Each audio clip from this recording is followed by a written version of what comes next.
Welcome to the Reason in Theology Show, everyone. Your host, Michael Lofton, Saturday evening, joined by Catholic Louis Dizon and Dr. Shabir Ali, a Muslim. Returning debaters coming back for their second debate together.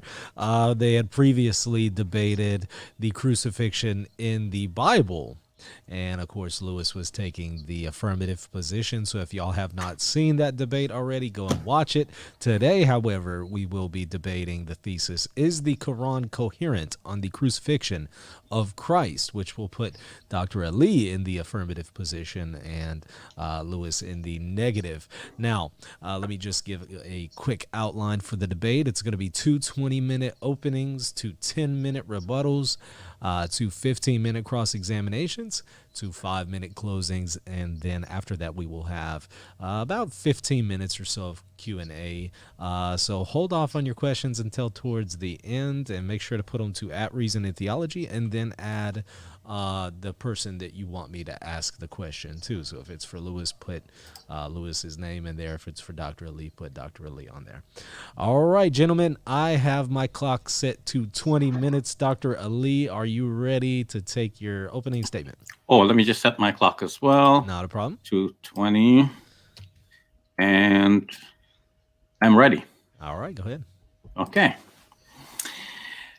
Ladies and gentlemen, brothers and sisters in the faith, peace and the mercy and blessings of God be with you all. I begin by praising our Creator and Fashioner, the Creator of the heavens and the earth, the God of the Bible and the Quran.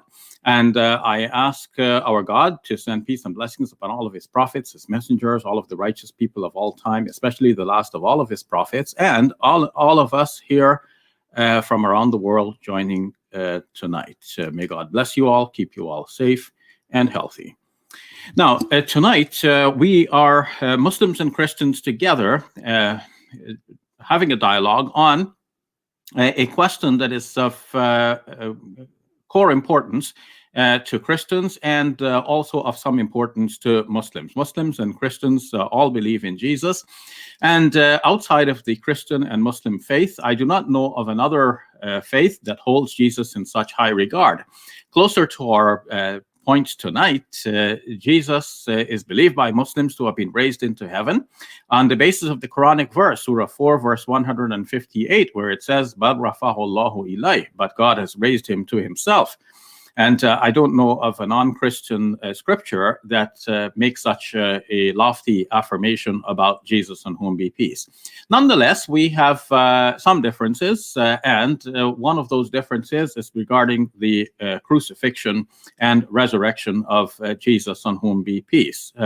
Christians obviously believe that Jesus died on a Roman cross, and then he was put in the tomb, after which his tomb was found to be empty, and Jesus began to reappear to his disciples. They accosted him alive, and eventually he was taken up into heaven. So the Christian belief is that Jesus died, he resurrected from the dead, and he ascended into heaven. Muslim scholarship interpreting the Quran have long held that Jesus did not die on the cross, and that he was not even put on the cross.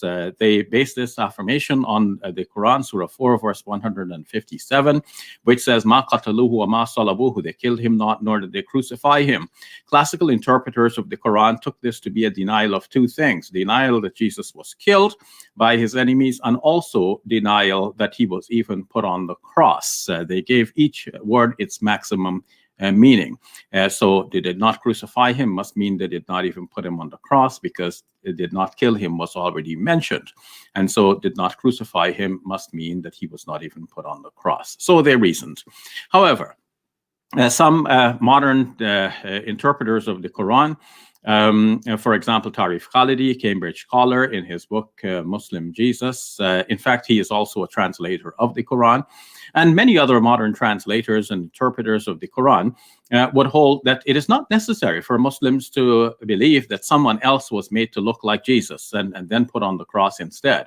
In fact, the verse of the Quran that they cite in this regard, that is, the classical interpreters cite in this regard, does not really bear out that meaning. It only says, and the key passage, the key wording in that longer verse, that they build upon is the wording that says, وَلَكِنْ شُبِّهَ لَهُمْ. But so it was made to appear to them. The best rendering of this is, so it was made to appear to them. But the classical interpreters took this to mean the complicated idea that somebody else was made to look like Jesus and then put on the cross instead of Jesus.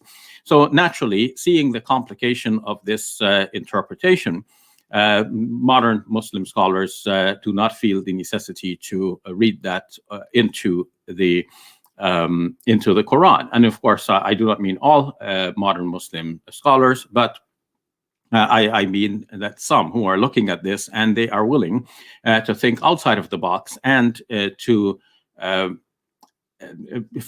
come with fresh thinking to the act of Quranic interpretation rather than to follow the erroneous interpretations of people in the past. Now, another verse of the Quran that bears on our subject is Surah 3, verse number 55. There, God addresses Jesus at a moment when Jesus was facing a severe opposition from his enemies. Some were plotting to kill him. So God said to Jesus, according to that verse, Inni mutawaffika wa rafi'uka ilay. I am going to take you and raise you to myself. Now, the verb there, mutawaffik, I am going to raise you, that's a verbal noun. That noun simply means, literally, I am going to take you or grasp you or retain you in full. And then, of course, I'm going to raise you to myself. So what does it mean that I'm going to grasp you in full? Well, normally this verb is used as a euphemism for death. So when God grasps a person's soul, God puts the person to death. That's another way of speaking of death, but speaking of it euphemistically so that it doesn't sound so harsh. God takes the soul of the individual. But that creates some ambiguity. Should the verse there, the wording, be taken literally to mean that God just simply grasps the soul of Jesus, or should it be taken as it's in this euphemistic use to say that God is really causing Jesus to die? Now, many classical commentators on the Quran, even those who said that Jesus was not put on the cross, had held that this verse means that Jesus was caused to die. But they said that it does not mean that he died on the cross. They would hold that he died in some other unspecified means, but not on the cross. Some even thought that this is indicative of Jesus dying in the future. So some would say that, okay, it says God is causing Jesus to die, but not yet.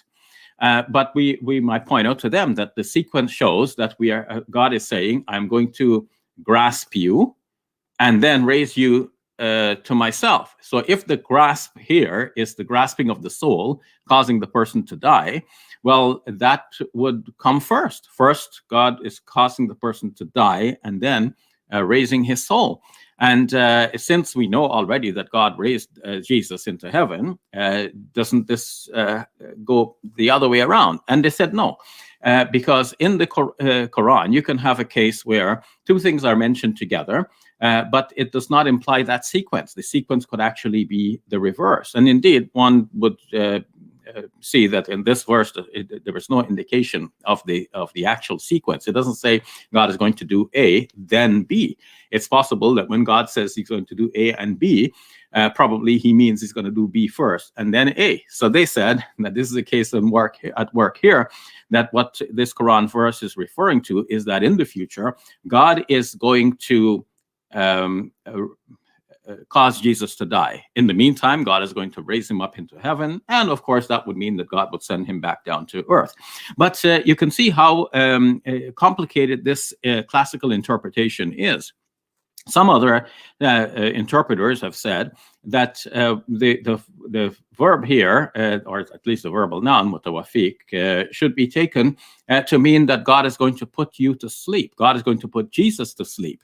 And how do they get this meaning? Well, indeed, in the Quran, in Surah 39, verse number 42, we have mentioned there that God takes the souls that sleep and also the souls at the time of death. So if, at night, God takes the souls. If God has decreed death for the person, God keeps the soul. If God has decreed that it's not the time of death for this person, God returns the soul and the person wakes up. So we have all of these interpretive possibilities. What I would conclude here from this discussion is this. The term here, mutawaffiq, is ambiguous. It could mean that God took Jesus in sleep. It could mean that God took him in death.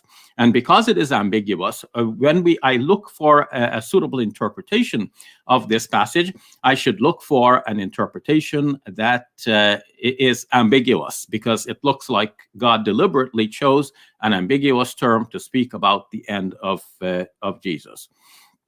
And indeed, we find that in the Christian Gospels, there is some indication of some ambiguity regarding the actual death of Jesus. And when we go back now to the Quranic verse, which I previously discussed, Surah 4, verse 157, which says that his enemies neither killed nor crucified him, it seems to me then that the best meaning to apply to the second term, they did not crucify him, is to say that they did not kill him for certain, which is indeed how the verse ends. The verse ends by saying, وَمَا قَتَلُوهُ يَقِينًا, they did not kill him for certain.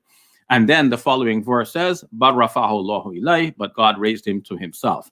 So that verse, which has been taken by classical interpreters to mean that Jesus was not even put on the cross, seems to have the following meaning, that God is saying, as for those who are boasting that they killed Jesus, the Messiah, son of Mary, let them know that they didn't actually kill him, and they did not crucify him either. In this case, the term crucify would have the meaning that Jesus was not killed by this method of punishment.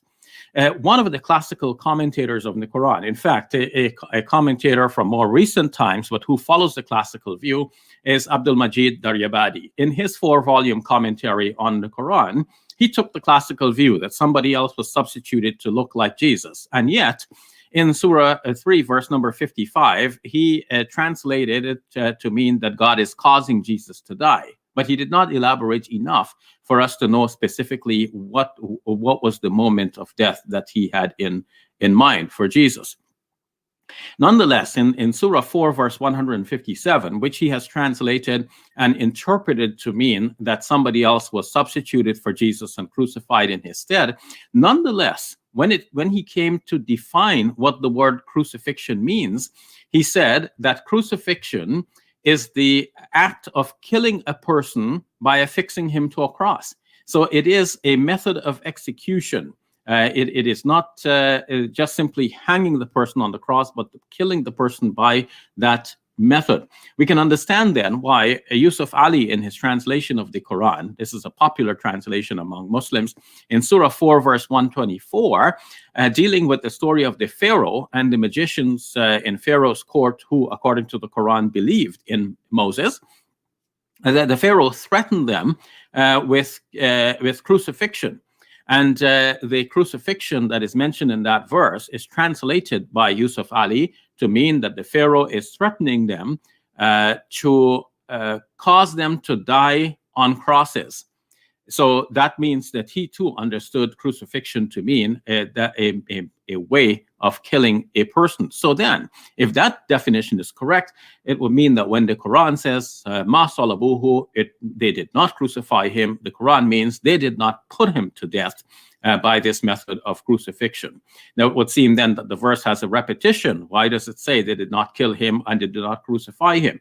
But when two terms are used in conjunction with each other, each can have a specific meaning, even if generally they can have a widely overlapping meaning. Like, for example, the verbs Iman and Islam. So Iman is to believe and Islam is the submission to the faith. But in some context, one can be used in the place of the other. And when they're used together, we know that each has a distinctive meaning.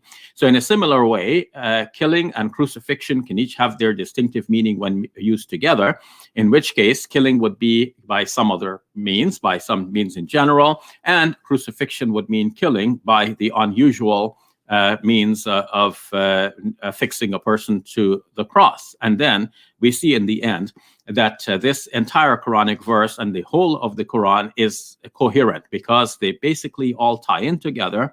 And we see that this verse, Surah 4, verse 157, is basically saying that they did not kill him by some general means, nor did they kill him by the act of crucifying him. And the other verse, Surah 3, verse 55, which says that God is going to take Jesus and raise him to himself. The verb there, or the verbal noun, mutawaffi, is deliberately used, which can have a dual meaning, because the death of Jesus was actually vague. It was ambiguous. People were not absolutely sure that Jesus had actually died on the cross. Now, coming to the Gospels, do we see evidence that Jesus did not actually or possibly escape the cross, that he did not actually die thereupon? Historians generally say that if we can accept only one fact about Jesus, that is the fact that he died on a Roman cross.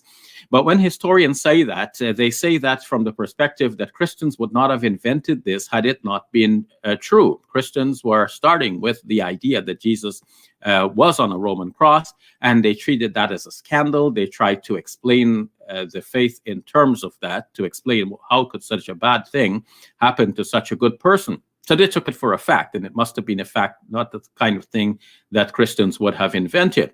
However, when historians look at what the Gospels say, they do not take all of the Gospel evidence into belief. They say, okay, there are some major components, the kinds of things which Gary Habermas would call minimal facts: that Jesus died on the cross, that he was buried, that his tomb was discovered empty, he began to appear to his disciples again, and so on. Well, historians, looking at this sort of fourfold fact, would have to draw a conclusion from this. And they would resist the conclusion that Jesus resurrected from the dead. So they would look at these facts again, and they would say, okay, how do we know these facts? And they would look especially at the last one. This is very common for historians to look at that and say, okay, well, the disciples had some experience of Jesus appearing to them. This must have been some kind of hallucination. And it doesn't mean that it occurred to all of the people all at once. It could be a development. And so they would look at that hallucination possibility, and based on that, they don't need to question the other facts. They would say, we don't need to question the idea that he died on the cross, or that he was put in a tomb, or that his tomb was found empty, because we know that he didn't resurrect from the dead. It's just that the disciples had this feeling that Jesus was reappearing to them, and that feeling became widespread, and it perpetuated in Christianity. It got to be written down in the Gospels. Other historians are more to the task when they look at this more holistically, and they ask, well, how do we know that he actually died on the cross? So Frank McGrath, in his book, The Burial of Jesus. Now, he too thinks that Jesus must have died on the cross, but he admits that we don't really have any good evidence to show that he actually died thereupon. And A.P. Sanders, in his book, Paul, A Very Short Introduction, said that when we hear that Jesus was reappearing to his disciples and eating and drinking with them, then you must ask, how do you know that he was dead in the first place? And this is what it comes back down to. If we're going to take all of these points into consideration, including and especially the point that Jesus came back and ate and drank with his disciples, then it seems that what the disciples experienced in that story, especially as depicted in the Gospel according to Luke, is the experience of a resuscitated corpse. If it was a corpse in the first place, then one might ask, was it really a corpse in the first place? Did he really die?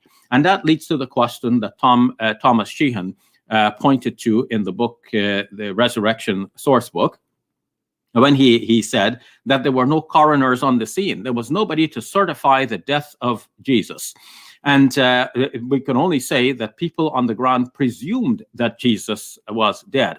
But there is also a crucial factor that the Gospel according to John says that there was a spear thrust into the side of Jesus. But that has been regarded by biblical scholars to not be a historically valid circumstance. It did not happen historically. This is John introducing this for his own theological purpose. So if we ask in the end, what would have killed Jesus? The answer is that nobody knows. And since Jesus was there on the cross only for a few hours, then it seems quite possible that he had actually survived the cross and he was taken down alive. Now, if Jesus was taken down alive and put in the tomb, then assuming that his tomb was found empty, how might that be explained? Well, it might be explained by the Quranic verse which says, "Bar rafa'ahu Allahu ilayhi," God raised him to himself. The Quranic verse does not require that the body of Jesus must be transported into heaven, because God could have raised him in soul only. But if the tomb was indeed found empty, then a good explanation for that could be that God raised him to himself. And so we have come full circle to recognize that when the Quran said, "They killed him not, nor did they crucify him, but God raised him to himself," the Quran is actually quite coherent. It is internally coherent in that it ties together with other verses of the Quran. For example, Surah 3, verse 55, where God says to Jesus, "I'm going to take you and raise you to myself." It ties in with Surah 32, verse number 43, which speaks of God taking the souls, even the souls that sleep. And so it allows for the possibility that God took Jesus either in sleep or in death, because both of these are possible given Surah 32, verse number 43. And in the end, we see that the Quran is not only internally coherent, but it is also coherent with what we know from history and from the Gospels. Thank you all very much. Thank you for that, Dr. Ali. Let me reset the timer here.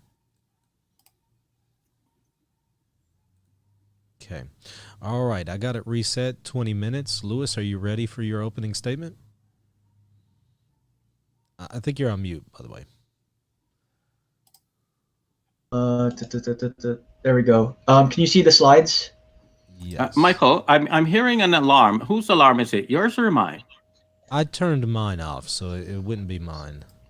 I don't know why mine is still going. Hold on. Let me see if I can change. No. See, my clock reached its time. And sorry, Lewis. It's all good. Like, I don't know how to turn on this alarm here. Yeah. If it helps, I don't hear it on my end, so it doesn't. Yeah, but bother you me. see, it's constantly ringing in my ears here, and Okay. I won't be able to hear you very well. Just give me a moment, please, if you don't mind. Let me see, what can I do here? So this is the clock. Let me see if there's a way to. Oh dear, I may have to just simply disable this entire application. But how to do that?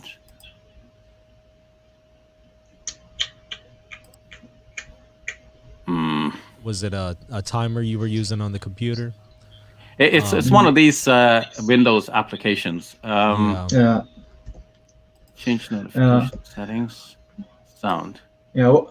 What I usually do in instances like these is I've just turned the sound to 0. Sound output. Yeah. No. I just disabled the volume on my microphone there. Not good. Oh, I can still hear you. This is why I use a timer on my phone. It's a lot easier to disable. Well, this has never done this before. I've used this in debates previously, and I never had this constant alarm going in my ear here. No problem. Watch. Maybe it's because I allowed it to like I stopped it before it reached the end. I don't know what. I don't know how to explain this. It shouldn't do this. So what I'll try to do is to disable this. Also, if it's a browser tab. Oh wait. It's done. It's gone. It's gone. Okay. Cool. Awesome. Yeah. Well, I got mine started here to 20 minutes. Whenever you're ready, Lewis, and then I'll share the screen. All right. All right. So I can start now. Okay. And because Dr. Ali starts with an invocation, I shall as well.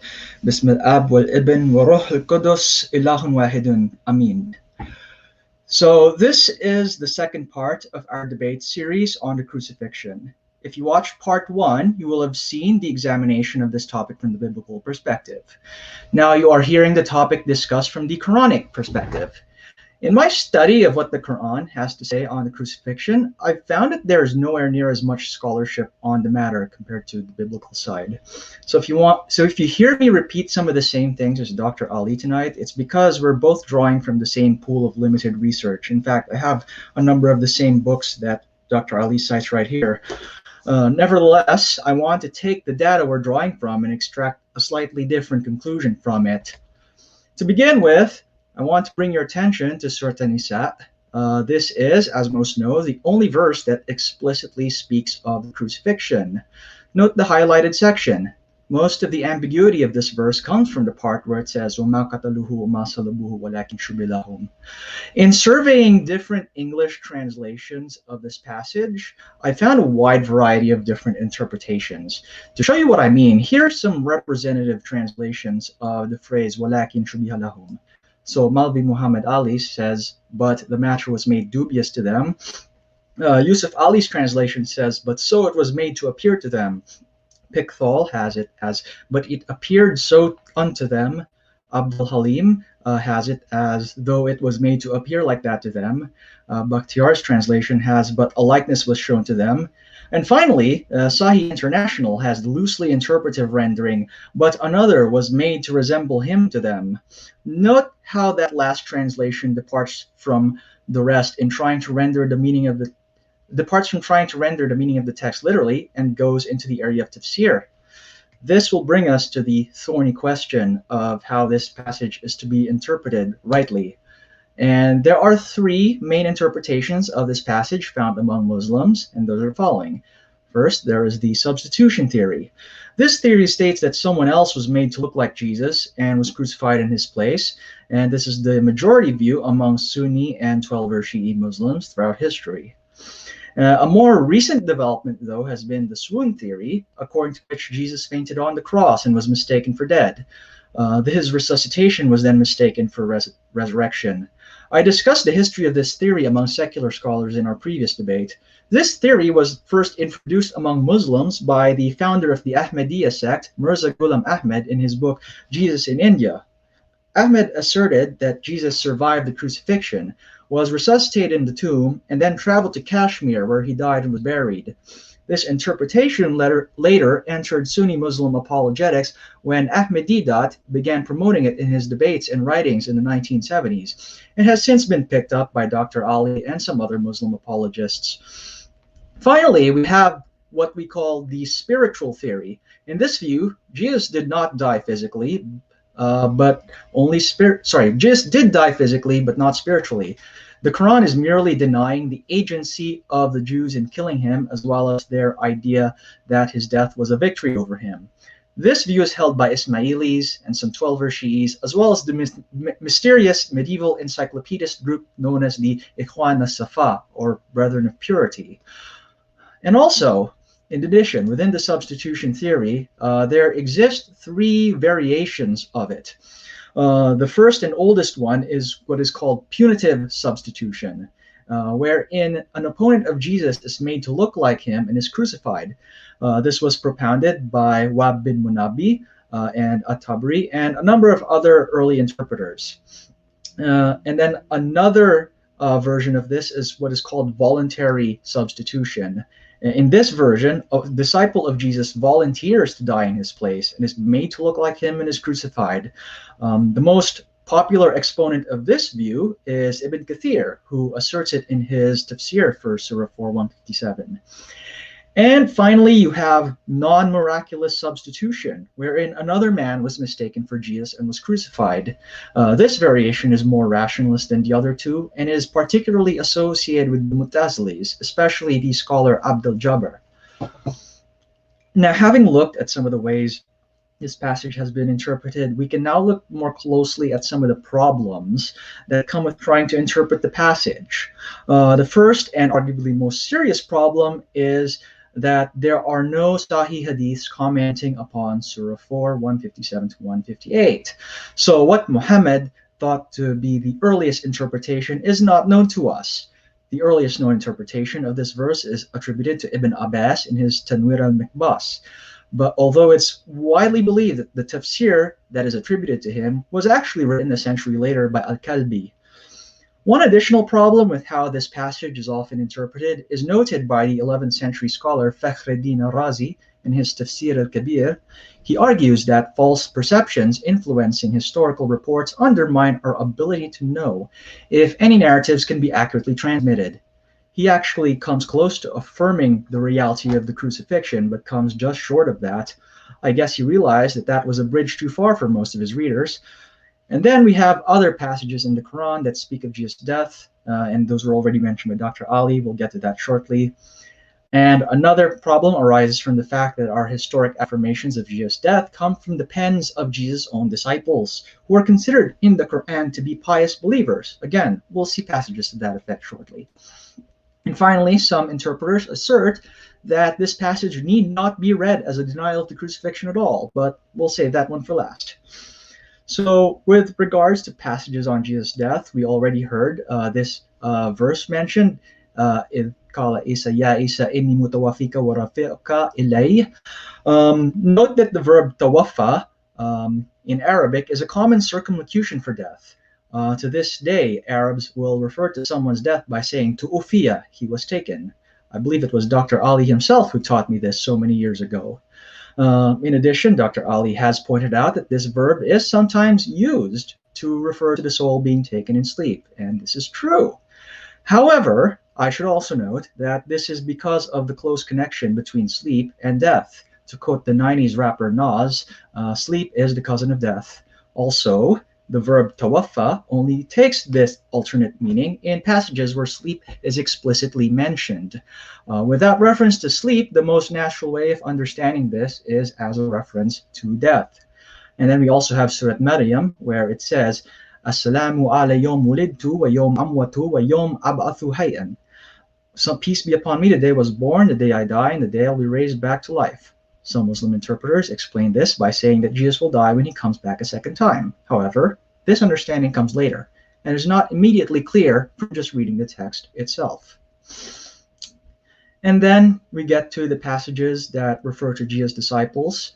The first one can be found in Surah Al-Imran, where it says this. When Jesus sensed disbelief from his people, he asked, "Who will stand up with me for Allah?" The disciples replied, "We will stand up for Allah. We believe in Allah, so bear witness that we have submitted." They prayed to Allah, our Lord, we believe in your revelations and follow the messenger, so count us among those who bear witness. Remember when Allah said, "O Jesus, I will take you and raise you up to myself. I will deliver you from those who disbelieve and elevate your followers above the disbelievers until the day of judgment. Then to me will all return and I will settle all your disputes." Here we have the disciples presented as true believers who will be triumphant until the last day. And this is corroborated by the following verse from Surah As-Saff. "O believers, stand up for Allah." As Jesus, son of Mary, asked the disciples, "Who will stand up with me for Allah?" The disciples replied, "We will stand up for Allah." Then a group from the children of Israel believed while another disbelieved. We then supported the believers against their enemies, so they prevailed. Now, given what the Quran has to say about Jesus' disciples, one has to ask, did the disciples know the truth about Jesus' crucifixion? Muslim theologians and scholars have answered this question differently. We heard earlier this week, for example, that Dr. Ali answered this question in the negative. They did not know. Scholars such as Ibn Munabbi, who hold to punitive substitution, also hold to the negative, as well as At-Tabari in his Jami' al-Bayan. By contrast, those who hold to voluntary substitution, such as Ibn Kathir, would answer this question in the affirmative and hold that belief in Jesus' death was introduced later on. And this poses problems, because if the question is answered with yes, then where did belief in Jesus' death among Christians come from? And if unbelievers were able to supplant the true belief regarding the crucifixion, then the Quran's statements about making the believing disciples victorious over the unbeliever are rendered false. On the other hand, if the answer is no, that was God's will that they believe in Jesus' death, and Christians cannot be faulted for believing their reports regarding it. Otherwise, why wasn't their perception corrected until 6 centuries later? And by the way, this is a question that is not original to me, is actually raised by At-Tabari in his Jami' Bayan, as Said Hussein Nasser notes in his study Quran. And then we have some Muslim scholars who recognize the problem with this. So I have here a quote from the Lebanese Shi'i scholar, Dr. Mahmoud Ayub, who writes about the failure of the substitution theory in these words. Muslim commentators have not been able convincingly to disprove the crucifixion. Rather, they have compounded the problem by adding the conclusion of their substitutionist theories. The problem has been, we believe, one of understanding. Commentators have generally taken the verse to be an historical statement. This statement, like all the other statements concerning Jesus in the Qur'an, belongs not to history, but to theology in the broadest sense. This leaves us with the spiritual theory of interpreting the crucifixion verse. For this, I refer to Todd Lawson's book, The Crucifixion in the Qur'an, which is the most comprehensive scholarly treatise on the topic to date. In page 41, he states this: the verse states that the Jews did not kill him. The semantic constitution of such a statement strongly points to a reading that would go well beyond the mundane realms of murder and physical death. By extension, the same applies to the statement that they did not crucify him, inasmuch as the him can be understood as the eternal reality, Khalid or Khud, of Jesus. The idea that Jesus was physically killed, yet spiritually remained alive, may sound like a stretch to you, but as others have noted, it is less so if you cross-reference Surah An-Nisa with other passages, such as this one from Surah Al-Baqarah, which reads, وَلَا تَقُلُونَ لِمَنْ يُقْتَلُ فِي سَبِيلِ اللَّهِ أَمْوَاتٌ بَلْ أَحْيَاءٌ وَلَكِنْ لَا تَشْعُرُونَ. Never say that those martyred in the cause of Allah are dead. In fact, they are alive, but you do not perceive it. This in reference, by the way, to the martyrs in the Battle of Badr. A similar passage in Surah Al-Imran states, never think of those martyred in the cause of Allah as dead. In fact, they are alive with their Lord, well provided for. Dr. Ayub supports the idea that the death of Jesus in Surah 4 is a spiritual death, and interprets the crucifixion passage in the following manner. The denial of the killing of Jesus is a denial of the power of men to vanquish and destroy the divine word, which is forever victorious. Hence the words, they did not kill him, nor did they crucify him, go far deeper than the events of ephemeral human history. They penetrate the heart and conscience of human beings. The claim of humanity to have this power against God can only be an illusion. It's very interesting to me that if one adopts this reading of the surah, that brings the Quran in line with the Bible's historical account of the crucifixion. But is Dr. Ayub just some modernist inventing new ideas? To answer this, let's look at some classical Shi'i interpretations of this surah. And these are quotes that I took from Lawson's book as well. So first we have a quote that's attributed to the sixth Imam, Jafar as-Sadiq, which states that Jesus gained a high rank by being killed, just as God raised his other prophets. Now, the authenticity of this quote isn't universally accepted. Some question whether Imam Jafar actually said this, but even if he did not, it does show that at least some of his later followers did believe this interpretation. In a similar vein, though less explicitly, the 12-verse Shi'i commentator Al-Qummi in the 9th century omits Surah 4, 157 to 158 from his discussion of the surah. His tafsir is very fragmentary and does not and skips over large portions of the Quran.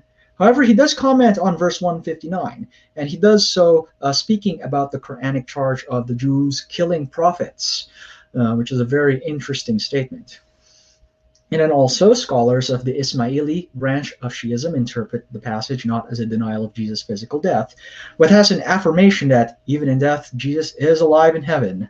And to that, I refer to the work of my colleague, Dr. Khalil Landani, who actually wrote a whole treatise on this called the Ismaili, the Crucifixion in Shia Ismaili Islam.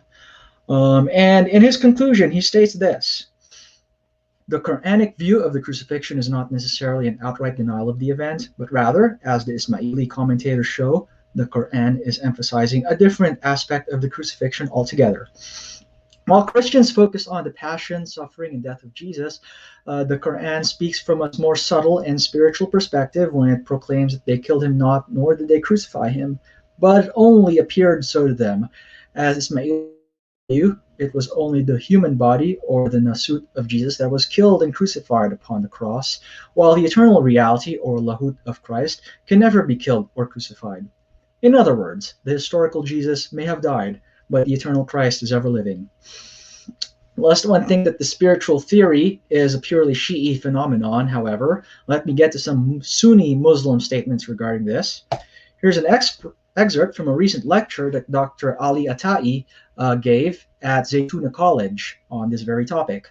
This is excerpted from one of his lecture slides. You can see what he has to say on the crucifixion passage. He states, both Ayat al-Salb and Ayat al-Buhtan were intended to counter the Talmudic rabbinical claims that Jesus was born illegitimately and that he was stoned and crucified post-mortem. They're denying the Jewish rabbinical nativity and crucifixion counter-narratives. And then he goes on to state this. He died on the cross, but he was not killed by the cross. He did not die at the hands of his enemies. He was raptured up by God directly before natural death took place. And then finally, we have one more person, and that is Dr. Ali himself. Dr. Ali has made a number of recent statements to the effect that one can be a Muslim and still believe in the crucifixion. And I have a couple of quotes by him from his recent debates. So first, in his debate with John Torres in January 2020, he states, if a person says, I want to be a Muslim, but I believe that Jesus died on a cross, just like the Christian Gospels depict, I would not say that this person cannot be a Muslim while holding to that belief. In his debate with William Albrecht in March 2020, he states, some academic scholars have said that the Qur'an is not denying the crucifixion event. It is merely denying that the Jews had the upper hand in killing Jesus. One can accept, they say, that the Qur'an is agreeing with the basic gospel reports, but the Qur'an is saying that it was God who was in control of this event from start to finish. And finally, he said the exact same thing in our debate last Monday on this topic from the biblical perspective. So in summary, Surah 4:157 is often taken as a denial of the crucifixion. But what it actually means is unclear and has spawned numerous conflicting interpretations. The classic substitution theory, held by most Muslims, is fraught with all sorts of epistemic problems, and for that reason, I would hold that it is rationally untenable. The swoon theory does not fare much better, and I already mentioned many of the problems attending to it in the Monday debate. It also has the problem of lacking any kind of traditional support. At least those who hold the substitution theory has the weight of tradition behind it. On the other hand, the use of the swoon theory among Muslims could arguably be considered a form of innovation. Finally, many Muslim commentators do not interpret this passage as a denial of the crucifixion. This to me seems to be the most sensible approach, and the only one that can salvage the Quranic statement from absurdity. However, in order to affirm this interpretation, one has to reckon with all the Islamic traditions that affirm the substitution theory. This might be an easier dilemma if you're Ismaili or maybe even a 12er Shi'i, but I do not see a way out of this dilemma if you're a Sunni Muslim. So with that, I conclude my presentation. All right, thank you for that, Lewis. Now I'm gonna stop the clock here and edit it to 10 minutes. And Dr. Ali, you have a rebuttal now for 10 minutes. Whenever let me you're see. ready. Let me see if I can master this clock. Okay. Sure. So, hold on. I'll be ready in a moment. Okay. No problem. I'm ready, gentlemen. All right, go ahead. Okay. So, ladies and gentlemen, I want to thank you for staying with us. And Lewis, I really appreciate your taking the time to investigate the Islamic literature and to come up with such a comprehensive description of the various views that Muslims have entertained and continue to entertain on this matter.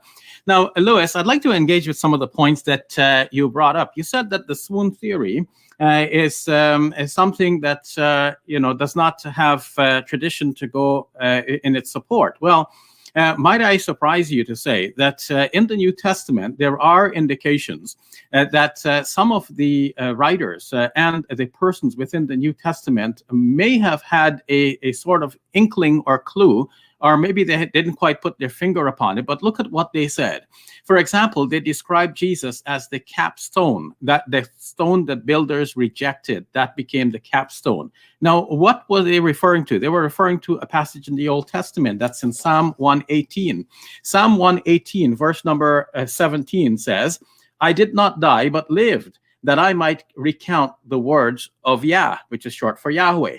And then verse 22 says, the stone the builders rejected became the cornerstone. So the New Testament writers and characters are referring back to Psalm 118 for that statement about the rejected stone becoming the capstone. And that same psalm has its hero saying, I did not die. Yeah, that's what it says in verse 17. I did not die, but lived. And so we have indications like this showing that people at the time may not have been so entirely clear when a person actually died. In Acts itself, Acts of the Apostles, we find that on one occasion, Paul was preaching and the Jews stoned him and left him for dead. But soon as they left, he got up, because he wasn't dead, but they thought that he was dead. So in that ancient world, we have to reckon with the fact that people did not have the modern technology like the EEGs and ECGs to test persons for death. And then even in modern times, we speak about brain death. So in our present times, we understand that death is not necessarily a moment, but it is a process. And the exact demarcation of that, the end point in that process, is defined differently in different states. That's why when it comes to organ donations, different states would have different laws as to the degree of certainty that must be established of a person's death before we start harvesting the person's organs. And usually you have to have an independent team of doctors certifying the death, not the team of doctors who are interested in harvesting the organ. Otherwise, this would represent a conflict of interest, and the person may be declared too soon and his organs taken. So now, if we think back to the time of Jesus, Jesus was supposedly hanging on a cross above the ground to a certain degree, and people are looking up at him, and they see that he just breathed his last. He shouted, and then he lowered his head. Well, how did they know that he's actually dead? Did anyone feel his pulse? Did anyone check for a heartbeat? Or did anyone hold up a mirror against his nose to see if there were any breathing impressions? None of these things were reportedly done. There was no coroner on the scene, as Thomas Sheehan pointed out. And Jesus was on the cross only for a limited time. So the question is, how did he die so soon? So we do not need traditional interpretation to back up this theory. It's there looking at us right in the face. We can see that there is no certainty that Jesus had died. Now, the swoon theory became a popular theory post-Enlightenment when people wanted to look at everything rationally, and they found that this was a rational theory to explain much of the data that's there in the Gospels. But the theory fell into disuse because the theory could not explain the appearances of Jesus to his disciples. And the question which Lewis is asking, why didn't Jesus simply explain to his disciples that he was not really dead in the first place? Well, given our modern perceptions, we might ask, Jesus as a human being, if he did not actually die, but he came so close to it, and everybody else saying, Jesus, man, you died and you are back from the dead, what is he going to say? How is he going to, maybe he himself might become convinced by this overwhelming testimony that he had actually died. But more to the point, these narratives that are there nowadays with modern biblical criticism, we realize that we cannot take all of these narratives at face value. Dr. Raymond Brown, in his searching commentary on the Gospel according to John, in the second volume of the Anchor Bible series, 29a, he points out that the Gospel according to Luke says that Jesus commanded his disciples to stay in Jerusalem because that's where they will receive the power from on high. In the meantime, Matthew and Luke has Jesus or an angel command the disciples to go to Galilee because that's where they will see Jesus. And he says that there is no way of reconciling this without doing violence to the gospel texts. It seems that some of the gospel writers were writing it one way, some writing it the other way, and one does not know the other, or one deliberately chooses not to believe what the others are saying. So either Jesus went to appear to his disciples soon after the crucifixion in Galilee, or he was appearing to them during the week or a week after, or both actually, in Jerusalem and its environs. It's the gospel according to John who puts the two together by having Jesus appear to his disciples in Jerusalem and its area first, and then John chapter 21, which is thought to be tacked on by some redactor in the end stage of editing of John's gospel, has it now that Jesus appeared to his disciples in the Galilee area. So we cannot depend on these narratives as they are. And as Raymond Brown finally summarized, all of these narratives must have stemmed from an original circumstance in which Jesus appeared to his disciples, not in flesh and blood reality, but as a vision. And it would not have been a vision in which he told them anything, but from that one vision, it came to be multiplied. How did it come to be multiplied? Reginald Fuller, in his book, The Formation of the Resurrection Narratives, has actually given us some indication of this by showing that Paul's declaration that Jesus appeared to Peter and then to the rest of the apostles mirrors the second part of his declaration that Jesus appeared to James and then to all of the apostles. Reginald Fuller sees these two as mirrors of the same. And it so happens that different communities were celebrating different heroes. One community celebrating Peter as the hero, the other celebrating James as the hero, and these were all put together into the declaration that Paul gives you as though it is a continual narrative. Paul says that Jesus appeared to 500 disciples all at once, but as Michael Alter pointed out in his book, The Resurrection, Paul does not name any of these 500 persons. Notice he doesn't say to the Corinthians, well, you know what, one of these persons is there among you now, and his name is so-and-so, go talk to him. He's talking about some vague group without naming them. Who knows who they are and where they are located? And if many of them are located in the Jerusalem area, well, this is halfway around the Mediterranean from Corinth. So it's hardly likely that the Corinthians are going to call a bluff and go check on the supposed persons, especially when they don't know who the persons are supposed to be. So in short, the swoon theory now has a lot to go for it, especially when we add the Islamic affirmation that God raised Jesus to himself, because this is where the medieval swoon theory failed. It could not account for what happened to Jesus at the end of it all. So if he did not quite die, that means we have a living Jesus walking around. And then what happened to his body? Well, the Islamic affirmation is that God took him to himself. And that could mean that God raised him to himself as from the tomb.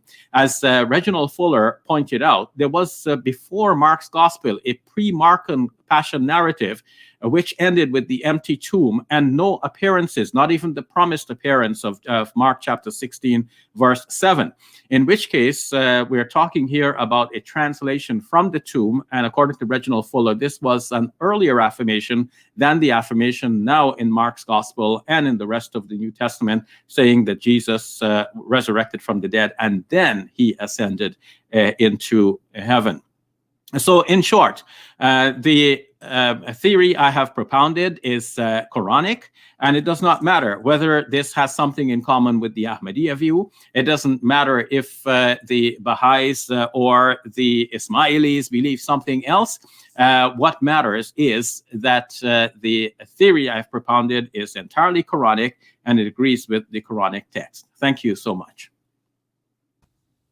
All right. Thank you for that, Dr. Ali. Let me reset the clock here. 10 minutes. Lewis, are you ready for your rebuttal?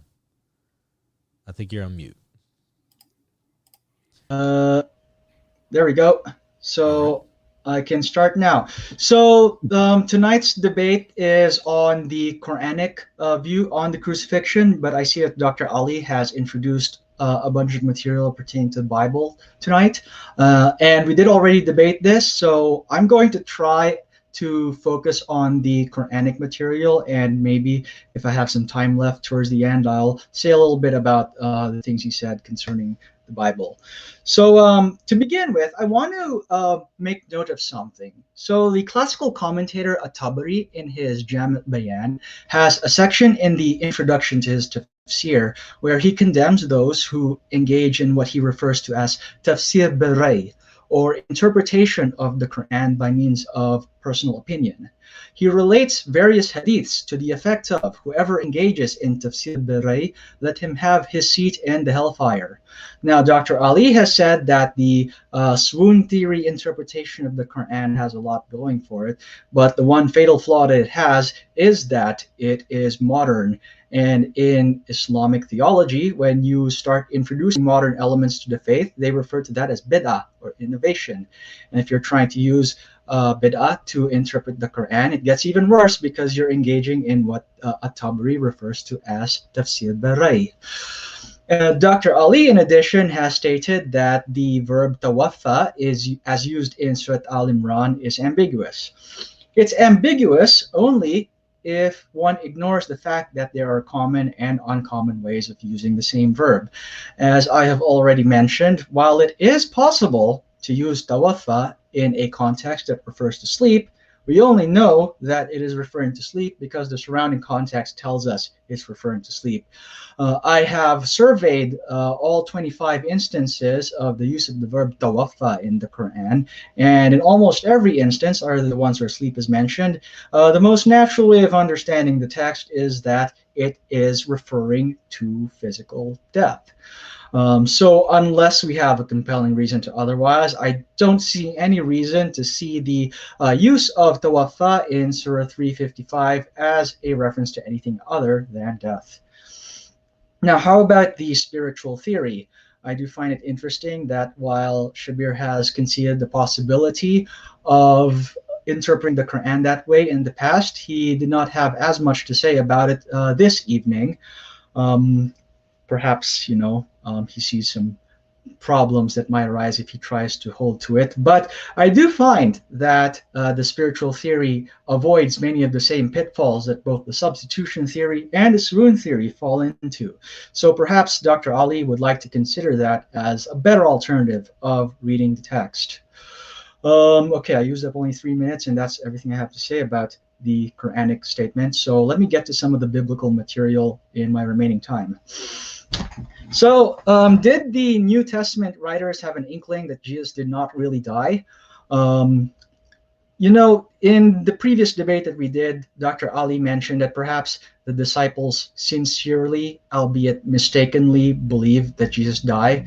If that's the case, that contradicts the other statement. He says that they may have had an inkling that he didn't die because, those are two opposing explanations. Greg Koukl would refer to this as a sibling rivalry. So which one is it really?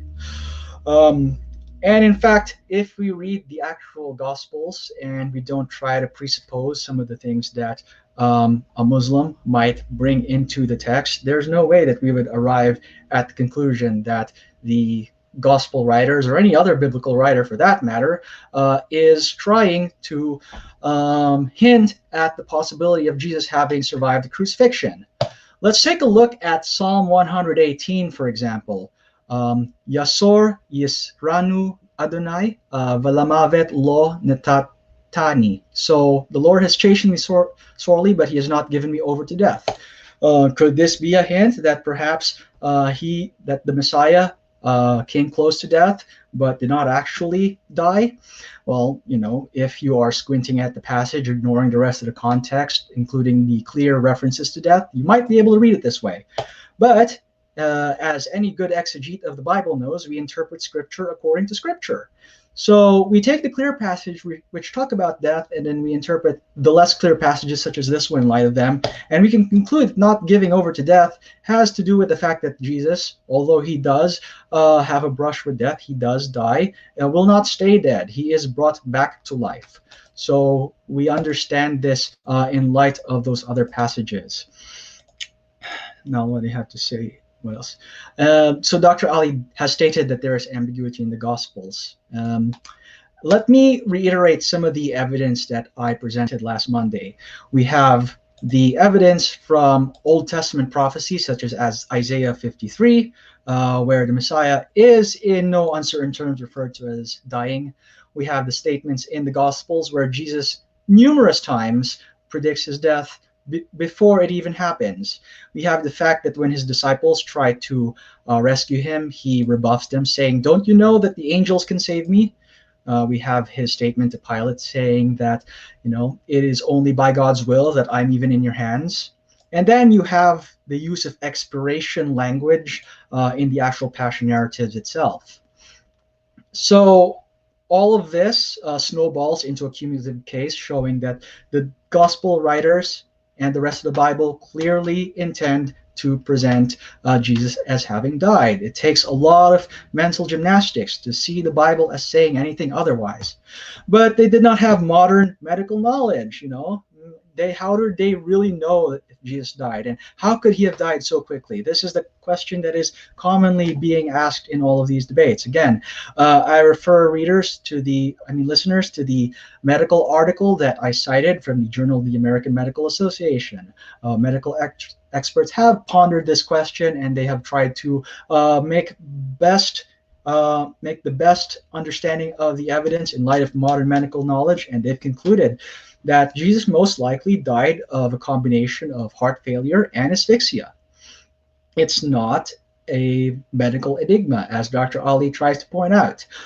And of course, why was the tomb empty? I'm still surprised that Dr. Ali has recourse to the hallucination theory, because there are so many problems with this theory. I already mentioned in the previous debate that you can't have a group hallucination of the kind that is necessary in order to explain away the resurrection appearances in terms of the hallucination theory. Furthermore, this raises some troubling theological questions. Why are the disciples even hallucinating? Is God causing them to hallucinate? If so, God is deceiving his own apostles, which, as the Qur'an has stated, are true believers. Far be it from us to say of God that he would deceive his own disciples this way. Surely, if the Quran is correct and these Hawariyun are true believers in Jesus and are true Muslims, then God would let them know what the truth is. They would give them the strength and the courage to proclaim the truth that Jesus may have had a close brush with death, but he actually survived.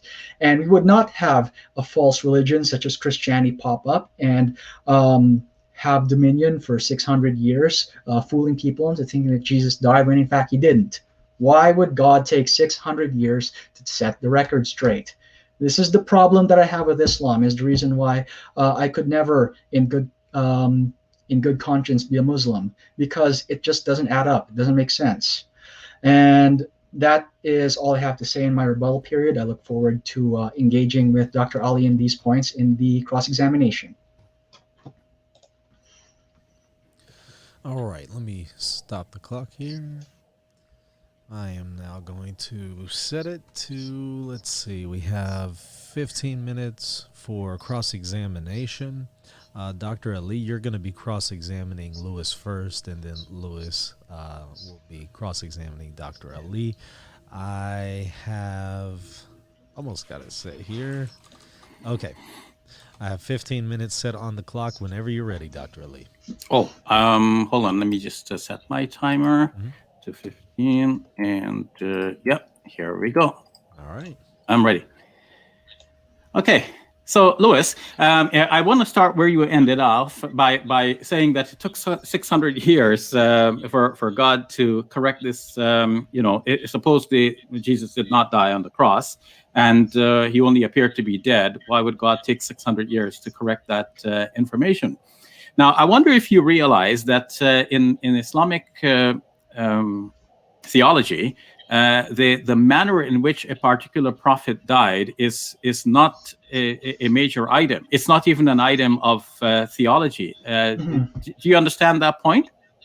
Yes, I understand that, Dr. Ali. However, I would add that it does raise the stakes a little bit higher when an entire false religion pops up on the basis of that false understanding. Okay, so let me put it this way. Suppose that and this is a question to you. Suppose that the disciples of Jesus, I'm hearing some echo. I don't know where it's coming from, but anyway, Michael, that will be for you to sort out. Yeah, I'm hearing it as well. And by the way, I'll add some time to the clock here. But I am hearing it as well. Are both of y'all using headphones? I'm using headphones. I'm using headphones. Let me try to lower the volume on my end. Okay. Because I have mine muted. Okay. I think that may have done it, Lewis. I'll add a minute here. I apologize for that. Okay, that's fine. Okay. That's fine. All right. So, So, Lewis, I want you to imagine that the Christianity unfolded with the idea that Jesus died on the cross, but Christianity did not take the view that Jesus died for our sins, which I'm sure you will understand is a sticky point between the Quran and the Bible here. So, do you think that the Quran would have found it necessary, or should have found it necessary, to correct the idea and say that Jesus did not die on the cross? Or do you think the Quran's main concern is with the idea of Christians that Jesus died for their sins? Well, I think that it's very hard to separate the two because, as we both know, Islam denies any notion of vicarious atonement. But even if the idea of vicarious atonement did not immediately spring up, which is a question that, which is an issue that I find highly questionable, because it does seem to me that that was the earliest Christian belief. But be that as it may, even if that wasn't the immediate concern, surely God, being all-knowing, would know that would become a concern down the road and would try to find some way to, cut it off at the tracks, as it were, and prevent it from becoming a problem. Okay, but you distinguish between the belief that Jesus died on the cross and the belief that Jesus died on the cross for our sins, because one can hold the former without necessarily holding the latter. Of course. Okay. If we suppose that the spiritual theory of understanding Surah 4 is correct, then you could be a Muslim and believe Jesus' death, but not that that death was vicarious. Okay, and hence you can understand why the Quran would not find it necessary to deny the death of Jesus while finding it necessary to deny that Jesus died for our sins. I think so. Okay. Now, you spoke about the hallucination theory as if that was my theory, and that would, present the problem to me of God deceiving his disciples. But did you understand that I was presenting this not as my theory, but the way in which historians are coping with the narratives which show Jesus reappearing to his disciples? Yes, I am aware of the fact that many secular scholars over the years have used the hallucination theory as a way of explaining the resurrection appearances. I can think of, for example, Richard Carrier, famous Jewish mythicist, as someone who propounded this idea. But they're doing it because they want to explain the rise of the Christian movement from a purely naturalistic perspective. I don't see why somebody such as yourself who affirms supernaturalism and God who can intervene in history would want to use a naturalistic explanation such as the hallucination theory. But here is where I'm asking you: Are you saying that I am saying that the disciples hallucinated? Because that's not what I said. I said that in order to account for, if you say fact 1 that Jesus died, fact 2 he was in the tomb, fact 3 the tomb was empty, fact 4 he began to appear to his disciples. How did the secular historians deal with this? They attacked the last of these 4 by saying, okay, it was only hallucination. But I'm saying I don't need to attack the last of the 4. I'm saying because nowadays we recognize that even these reappearance narratives are not original. So we deal with these narratives in a different way. Okay, but that does still raise the thorny question of how the disciples started believing that Jesus died. Okay, so I won't explain it now Mm. because it's not my time to do that. I'm only going to ask you questions. Mm. And okay, so you spoke about the medical knowledge.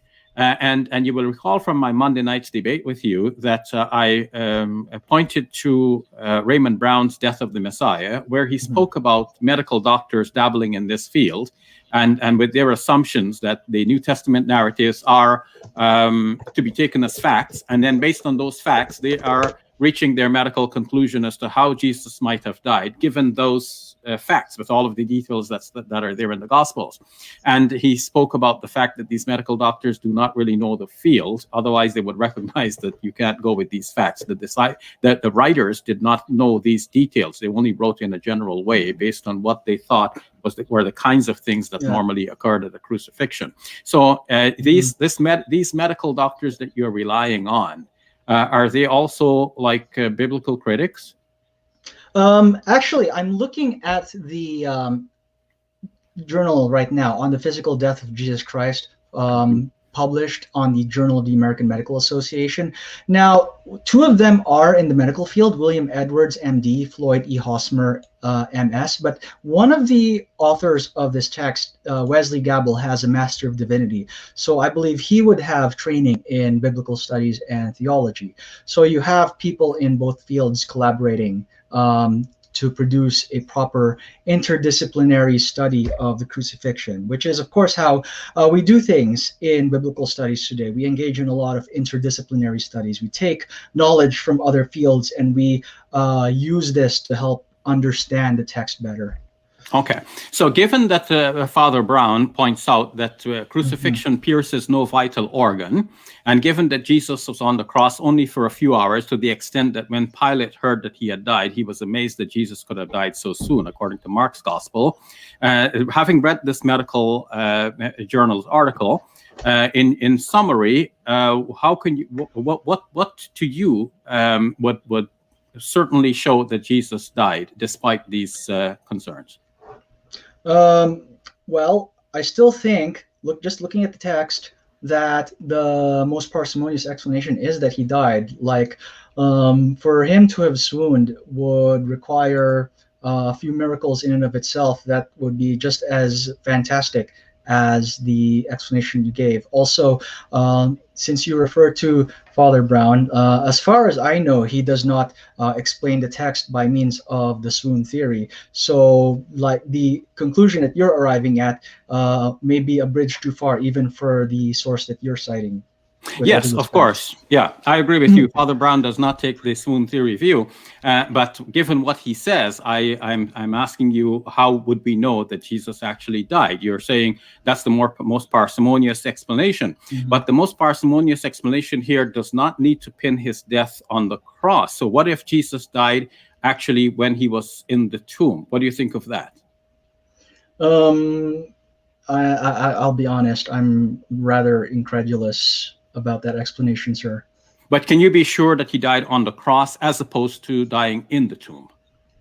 Well, I am certain of it in the sense that it is the easiest way to understand all of the facts, and believing that he died in the tomb has no precedent in either the Christian or the Muslim tradition. I certainly have never seen any of the classical commentators posing such a thing. Okay, so naturally the persons on the ground thought that Jesus died. The writers of the Gospels said that he died on the cross. But if we didn't have what the writers said, or we have it, but we're not giving credence to that, as a conclusion, we're just putting that on the side for the moment, and we're asking medically, who would have certified that he actually died on the cross as opposed to having died in the tomb? Well, I'll be honest. I'm not entirely sure how you could say that somebody might be doubting that, because I know all the ancient people thought that he died, and we also know that all the modern people who have looked back at the event, with the advantage of modern medical knowledge, have also concluded that he died. So I'm not sure who would be looking at the evidence and concluding otherwise, other than maybe someone who is coming at it from an Islamic perspective and has some theological reason to think otherwise. Yes, but notice, Lewis, I'm not asking you, do you believe that he died in the tomb? Or was there anyone else that believes that he, or in the past or present, that believed that he died in the tomb? I'm asking you, can you be certain that he did not die in the tomb, that he must have died on the cross? And that certainty, of course, would be, from a Christian perspective, because the Gospels say so, they pronounce him dead, so he must have been dead on the cross. But if we're not giving credence to the Gospels from the start, that could be a Christian belief. But if we're looking at this historically and medically, then how would you be sure that he didn't actually appear to be dead when taken down, and that he actually died in the cross, in the tomb? How will you personally be sure?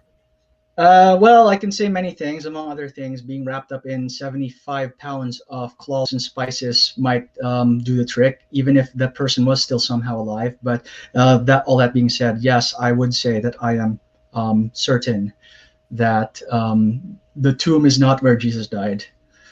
Okay, so now you have resorted to John's Gospel, where it says that they wrapped him in 110 pounds of spices, but you notice that this is not in the other Gospels. The other Gospels is just wrapped him in a linen sheet, and what is preserved as the Turin shroud.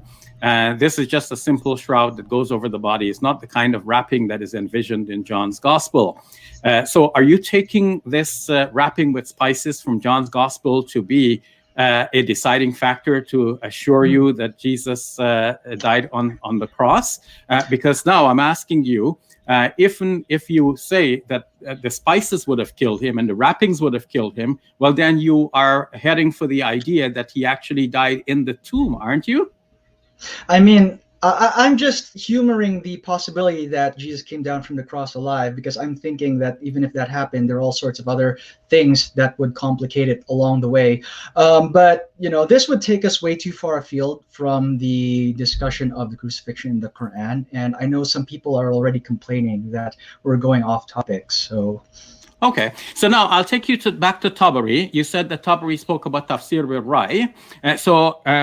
Are you aware that even Tabari himself and commentators before him, whom he's citing, they all expressed their opinion about verses of the Quran? And you said yourself that there is no hadith creditable to the Prophet Muhammad, peace be upon him, that explains the Quranic verse in question. So how did all of these commentaries arrive if they're not tafsir bil-Rai? Can you explain that? I was actually meaning to ask you the same question later on, but all of the commentators that I know, Dr. Saleh has pointed that out to me. Many of them will resort to tafsir bil-Rai, even if they won't admit it. Be that as it may, they do their very best to find some sort of authentic tradition. Otherwise, they will defer to the consensus of the scholars. And in the case of the substitution theory, it does seem like there is a consensus on this topiip. Yes, at least among Sunnis. Okay, but now that you see how tafsir is being done, as you know from my professor as well, Walid Saleh, and then how can you insist on me to not do tafsir bil-Rai when you know that the earliest commentators, the ones who are being cited by a Tabari himself, were doing tafsir bil-Rai because they were not mentioning the actual narrative from the Prophet Muhammad, peace be upon him? My understanding is that we go with the earliest source we can find. If you can appeal directly to Muhammad himself, we do that. If not, the Sahaba, and if not, the Tabi'un, and if not, the Tabi'at Tabi'un, so the first three generations. And I think, correct me if I'm wrong, but Wahb bin Munabbi does count among the Tabi'un, or if not, at least the Tabi'at Tabi'un. So then you would encourage me to go with everything that Wahb bin Munabbi said, because he was one of the early generations. I Well, not necessarily in and of itself. However, if that is the only thing we have to go on, and that would mean that if we were taking the argument that we should favor tradition and we should defer to the Salaf, then his witness should carry a lot of weight, even if it's not the deciding factor. Okay. So you want me as a Muslim to be a Salafi then? Well, they do make some valid points about the importance of relying on tradition. And even if you're not a Salafi, Tabri himself, who is one of the great classical commentators, says that we need to look at tradition in interpreting the Quran. Okay. So when you speak about an interpretation... That's time there. Okay, Let's go ahead and restart the clock here. We're going to put 15 minutes on it. And Lewis, I am set. Right. Are you ready? Yeah, I'm ready. Right, so there is a few things that I do want to throw at. So I want to ask the same questions towards you. So the way you look at it, so you see that there are problems with the substitution theory, even though it was the consensus, right? But if the substitution theory is not the best way to interpret Surah 4157, how is it then that it was able to establish itself so early on and attain near unanimity among Sunni Muslim interpreters? Or in other words, why were there no alternative theories thrown out there? So a few reasons for this. One is that this is not a major point in Islamic faith. It's not an aspect of theology. So the Muslim scholars were careful to establish what are the core points of Muslim theology. We believe in God. We believe in his angels, in his books, his prophets, and so on. So belief in the prophets is a major component of Muslim theology. But to believe in the specific way in which a particular prophet died, this was not a major element. So people were able to gloss over this and leave it alone. Once somebody has said it, others just simply supported it. The classical tafsirs work like this. They just simply copied the previous books of tafsir because the idea set among them that you shouldn't have your own opinion about the matter. You should just report what was said before. And that's what they did. So they reported the mistake ad infinitum. It doesn't make it true. Okay, but is it not true that Muhammad in one of the hadiths, Sahih hadiths, attributed to him to say that my community will not agree upon an error? This hadith needs to be studied because, as some Orientalist scholars had pointed out, when Imam Shafi, may God have mercy on him, was arguing in his book Risala for the community view, he said that we know that the community does not agree on error, but he didn't say how he got that knowledge.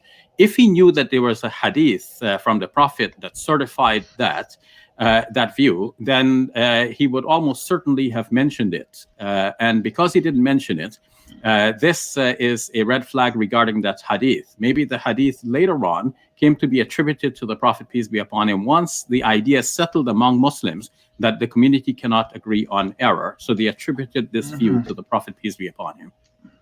Yeah, but once we start throwing hadiths out and then interpreting the Quran based on our own thoughts, then aren't we delving into Quran onlyist territory, which is considered a heresy amongst most Sunni Muslims?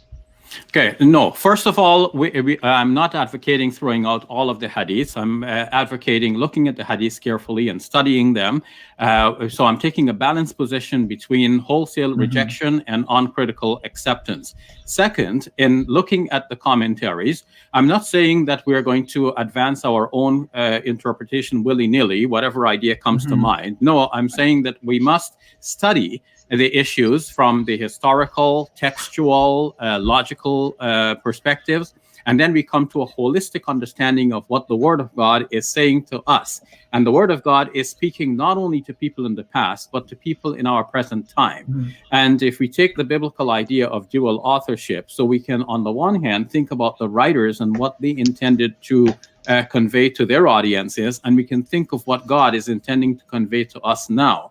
So as a Muslim interpreter in the present age, I have to think about what God might have known that people would likely understand from his words at a past time, and what they are likely to understand in a present time. And we must interpret the Quran from both of these perspectives. So we take the traditional accounts into perspective, and we also bring fresh interpretations to the text, if these are not just willy-nilly, but they can come from careful study that is aimed at pleasing God and finding out what he is saying to us.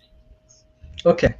So I'm just curious about how you make sense of the lack of hadiths going directly back to Muhammad, because we know that he did, in fact, interact with Christians. In fact, Ibn Ishaq Sirah has a whole section on his encounter with the Najran Christians. Surely, if in the course of their debates, the topic of the crucifixion and the death of Jesus must have come up. But as far as I know, in the exact conversation where you would expect Muhammad to have something to say on the matter, because it was a sticking point between him and the Christians, he did not say anything.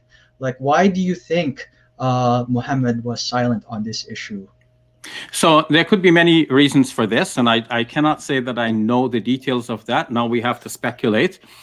One possibility is, as I've mentioned before, this is not really the question of whether Jesus died on the cross or not is not the sticky point between Muslims and Christians. The real sticky point is whether Jesus died for our sins, even if he died. So it's possible that the Prophet Muhammad, peace be upon him, did not press this point with his dialogue compatriots, the Christians from Najran. And in any case, the reports that come down to us about his dialogue with them focus on the question of the divinity of Jesus. So maybe that was such an important point that needed to be driven home. And talking about the crucifixion would have been a distraction.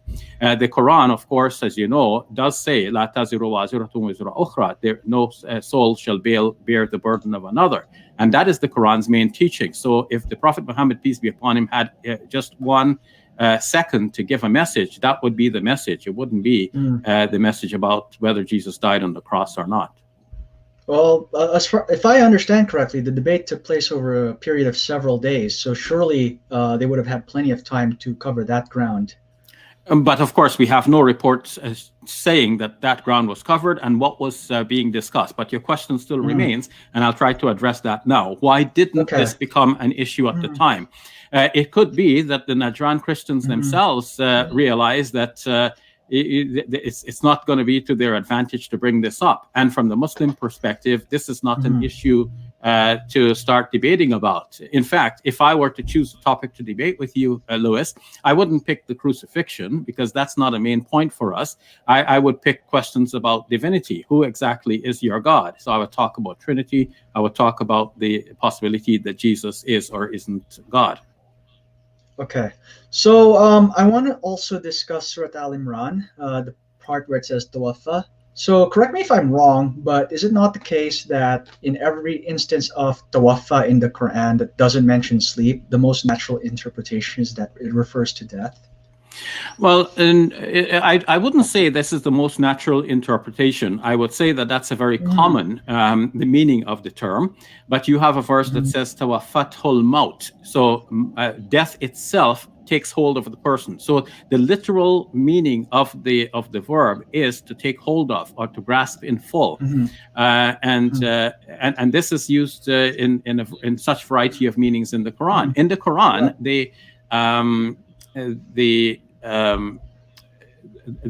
verb from it's a second form, wafa, would mean to give somebody a reward, and wafa by itself, the first form, would mean to fulfill a promise. So it is the same meaning of fulfilling something, of bringing something to an end. That is replete throughout the various forms. And this fifth form, tawaffa, has a similar meaning as well, to grasp or to take in full. Yes, but is it not the case, though, that if I was trying to focus specifically on the taf'ala form because the wazn does have a lot of bearing on the way the verb is used. But is it not the case that if you just say to an Arab person, to ufiya, and you don't add anything else, they'll automatically assume you mean someone died? Yes, this is the common usage, especially nowadays. And in the Quran as well, it has this meaning. So I'm not denying that. And by the way, you recognize, Lewis, that the idea that Jesus did not die, this is not a major point for me. Because as I've been cross-questioning you regarding the possibility that Jesus died in the tomb, if a Muslim said that Jesus must have died in the tomb, I wouldn't see that as being contrary to the Quran, because as I pointed out, some classical Muslim commentators said that tawaffa in the verb in the verse 355 actually means that God causes Jesus to die. But when is the question? Okay. I think you yourself mentioned in the opening statement, did you not, that the best way to understand it is when it says mutawafika wa rafi'uka, that it's sequential, that it occurs at some point prior to the second thing that happens in that sequence. So it could be that God, if we take the verb here to mean death, that God caused Jesus to die and then raised him to himself. It's possible that God caused Jesus to die in the tomb and then raised Jesus to himself. But it's also possible that Jesus was raised alive from the tomb or at some other point. But I'm saying that this is an interpretation which makes sense in the light of the Quranic verses, and it makes sense given the historical information that we do have, little though it is. Okay, I'm just curious, are there any other Muslim interpreters who actually take the view that Jesus died in the tomb? I don't see that most Muslim commentators on this question have a detailed knowledge of the events surrounding the death and resurrection of Jesus as depicted in the New Testament, or that they come to this with such a keen sense of the variety of Christian scholarship on the question and historical knowledge of that period. So I wouldn't be looking for, obviously it feels better to have consensus on a point and to find other people saying the same thing. But when I arrive at a point like this, it doesn't matter if I'm the only person in the world. The truth is not dependent on a majority vote. Okay. Yeah. That's fair. Now, we didn't say too much about the spiritual theory, but I actually, Dr. Ann Danny, who I cited as a close friend of mine, I think you may recall that you actually had a symposium together back in 2012. Could you comment on Dr. Ann Danny's representation of the Ismaili view of this surah? Can you repeat what he said about that? So his contention is that the Quran is not denying the physical death of Jesus Christ. It is denying, even if Jesus did physically die, that he died in a spiritual sense. So again, in his article, he says it was only the human body of Jesus that was killed and crucified upon a cross, while the eternal reality of Christ can never be killed or crucified. So, there is a Muslim understanding that God is the most eloquent of speakers, and the Quran is his speech. So if God left something ambiguous, it's there for a reason. God deliberately put it like this. And God in his foreknowledge obviously knows that people will interpret his words in a variety of ways. And we as human writers, if we think that people will interpret our words in a variety of ways and we want to specify a particular meaning, we're going to take the pains to make sure that we're expressing ourselves as clearly as possible so that ambiguity will not remain. But if we are, let's say we are poets and we know that people will understand our poem in a variety of ways, and when we say, well, that's fine, we can there can be a double entendre. We can say something knowing that it will be understood in two different ways, and that's cool with us. So when God puts the matter in the way that it is put in the verses that we cited tonight in our dialogue, then this is for a reason. reason. That's in God's knowledge, and he knows that people might interpret it in this variety of ways. So as Muslims, it would be wrong for us to interpret the Quran only one way when we see that other Muslims who are well-meaning and faithful are also interpreting it, but in a different way. We must say that all of these meanings are tolerable to God. Otherwise, he would have made sure from the very inception that his words would not be misunderstood. Okay, that makes sense. So we have a minute left. So I have one last question, and I'm gonna try to bring the Quran and the Bible together here. So the way I look at it, the Bible is much clearer in what it says about this topic than the Quran. Like the Bible, to me, is pretty clear that Jesus died, whereas the Quran is a lot more ambiguous on the topic. Instead of trying to take the Bible and then reinterpret it in light of the Quran, would it be better to maybe take the biblical statements and then interpret the Quranic ambiguity in light of the much more unambiguous biblical statements? Okay, well, clarity is not the only precondition for taking a text, Lewis. Authenticity is probably an even more important precondition. So a Muslim is going to ask, which is more authentic? Is it the Quran or the Bible? And from the Muslim point of view, it is definitely the Quran. Mm-hmm. Okay, well, I don't have any more questions, so... All right, we're out of time here. Let me restart the clock now with 5 minutes. Lewis, you're going to, well, I'm sorry, Dr. Ali. Okay, go sure. First. You will have your closing statement first. I have it set to 5 minutes whenever you're ready. I'm ready. Okay. So, folks, now that we come to the end of our dialogue for tonight, I want to recap some of the main points that flowed throughout our conversation. I have presented the Quranic passages, and Lewis and I seem to be in agreement that the Quran does not actually support the substitution theory. And what does that leave us with? On the other hand, I've shown that there is a way of interpreting the Quran that is quite coherent, and that is to say that Jesus may have been put on the cross, but he did not actually die on the cross. He was taken down alive. He was put in the tomb, and then God took him. Maybe God took him right from the tomb. But then how do we explain the appearances to the disciples later on? We have seen that various writers of the New Testament have given us different impressions about where Jesus appeared, to whom, and so on. And the best way of reconciling this is, as Father Brown showed in his introduction to New Testament Christology, that there was one appearance to the disciples of a spiritual nature. It's not an appearance in which he told them anything. And this one appearance blossomed into many narratives, giving more details about Jesus appearing to this individual or that individual, and so on. So does that idea gel with an Islamic theory? Well, I've pointed out in our Monday night's debate that the Tafsir al-Jalalain allows for the possibility that Jesus appeared to his mother to give her solace. And I see no difficulty for a Muslim to understand that Jesus may have appeared to his disciples in that spiritual way that Father Brown has mentioned. And so we see that there is a confluence of thought and of research on this question.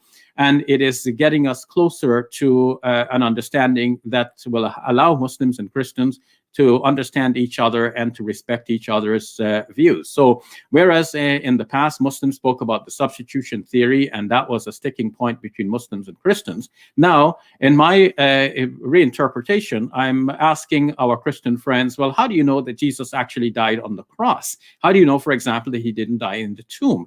And we see that in my cross-examination of Lewis could not deny that it's possible that Jesus actually died in the tomb. Lewis could not deny that when Jesus was taken down, he might have been alive. Now, of course, if he takes the gospel narratives to be true, he will deny it. And as a Christian who takes those narratives to be true, they would deny it only because the narratives say so. But from a medical point of view, no. From a historical point of view, no, because you have no record showing that any coroner pronounced Jesus dead while he was still on the cross. In fact, even the individuals on the ground did not appear to have tested either his pulse or applied any of the common tests that are known to medical history for the certainty that somebody had died. And in that period of time, people sometimes were not sure if a person died or not. We have in the Acts of the Apostles that the Jews stoned Paul and left him for dead, but after they left, he got up. So people did not know sometimes if a person is actually dead or not.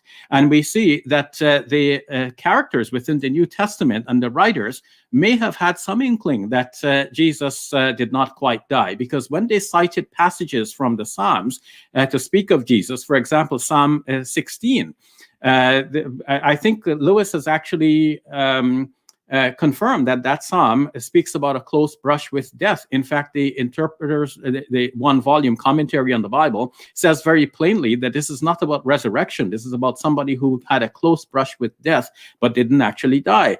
And I cited Psalm 118, which is very explicit. I did not die. That is the psalm that speaks of the capstone that was once the rejected stone. And in the New Testament, that passage is called from this psalm. So that might have been an inkling, but doesn't mean that the disciples felt the same way every day. Maybe sometimes they were convinced that Jesus died. Maybe another day they're doubting, did he actually die or not? Maybe he's like that person from the Psalms who came close to death but didn't die. So in short, I think in the end, it is very clear that there is no proof that Jesus actually died on the cross. And when the Quran says, "Ma qataluhu wa ma salabuhu," they killed him not, nor did they crucify him, the best way of explaining that would be to say that they did not kill him for certain, which is how the verse actually ends. "Wa ma qataluhu yaqina," they did not kill him for certain. And in the middle of the verse it says, "Walakin shubbiha lahum," it was made so to appear to them. It appeared to them that Jesus had died, but he wasn't actually dead. I thank you all very much. Thank you, Dr. Ali. So I'm restarting the clock here. Lewis, you have 5 minutes for your closing statement whenever you're ready. All right, I can start now. So in our previous debate, I showed how all four Gospels, as well as the rest of the New Testament, clearly teach that Jesus died on the cross. Muslim apologists, such as Dr. Ali, have to try and read between the lines of the biblical text and twist its meaning in all sorts of ways that are, with all due respect to Dr. Ali, very unnatural. Not even the scholars that he cites will arrive at the conclusions that he arrives at. Does Father Brown say that Jesus could have died in the tomb? I don't think so. But he does this, and all Muslim apologists do this to what end? In order to justify a certain reading of one passage in the Qur'an, which Muslims themselves disagree on its true meaning, whether it's the traditional substitution theory or the much more modern swoon theory. And so I want to bring us back to the question that we are trying to answer this evening, which is the Qur'an coherent on the crucifixion? There are at least two levels in which I think the answer to this question is no. It is not coherent in the sense that it has not produced a clear, unanimous interpretation that the whole Muslim world can agree on. Witness all the quibblings among Muslim interpreters that we have witnessed tonight. It is also not coherent in that the most common way of interpreting it, which is the substitution theory, is totally indefensible, both historically, and causes serious questions as to the nature of God if you were to allow such a deception to persist. The swoon theory, which Dr. Ali presents as an alternative to the substitution theory, fares no better. He says that this is a better way of reading the text, but I fail to see how it gets over many of the hurdles that the substitution theory has to deal with, and it has the added problem of being innovative, which is a big no-no in Islam. So I think the only way out of the dilemma of the whole problem that we find ourselves in is to perhaps adopt the interpretation that I suggested, which my Ismaili and other colleagues have proposed, that this verse is best understood spiritually, that Jesus may have died physically, but he was spiritually alive in heaven, and also that the Jews did not have victory over him. And of course, even Sunni scholars are starting to see the point. People such as Dr. Ali Atai from Zaytuna College interpret the text this way. So I would imagine that as time goes on, there will be more Sunni interpreters that will start seeing the light.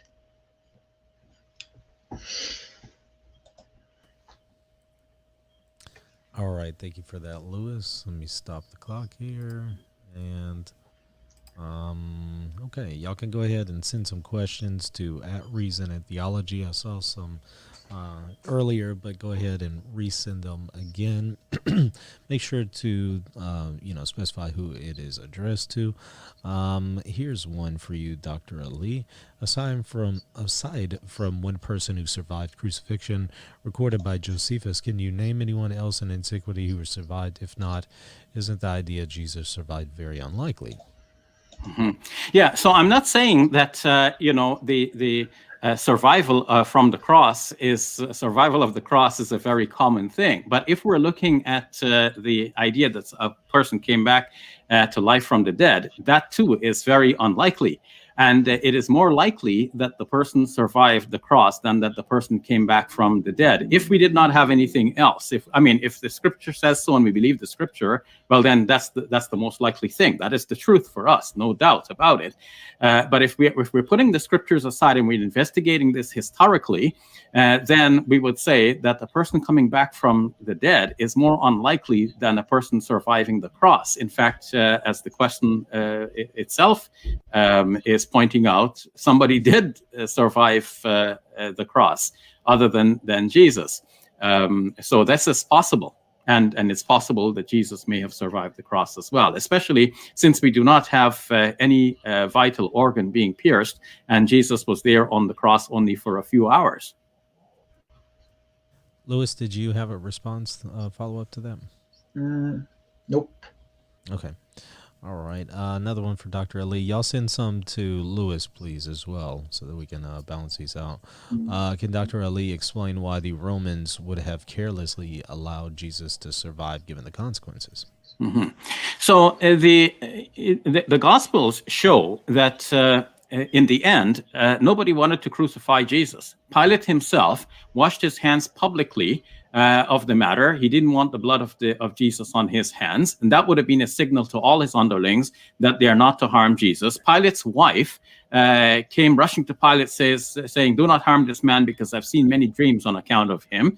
The centurion, who by definition is the head of 100 soldiers, declared this man was innocent according to Luke's gospel, or this man was the Son of God according to Mark's gospel. So by that time, the centurion does not have the stomach for killing Jesus. And even the Jewish leaders left the scene beating their breasts according to Luke's gospel, and we can just hear them saying, "What have we done?" They are remorseful for what they have done. By this time, they too are not in the mood to kill Jesus.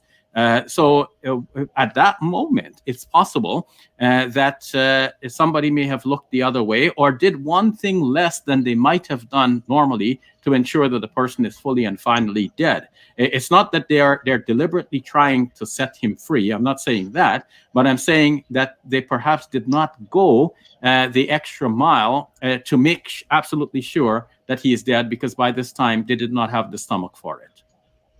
Okay. I have to be honest here.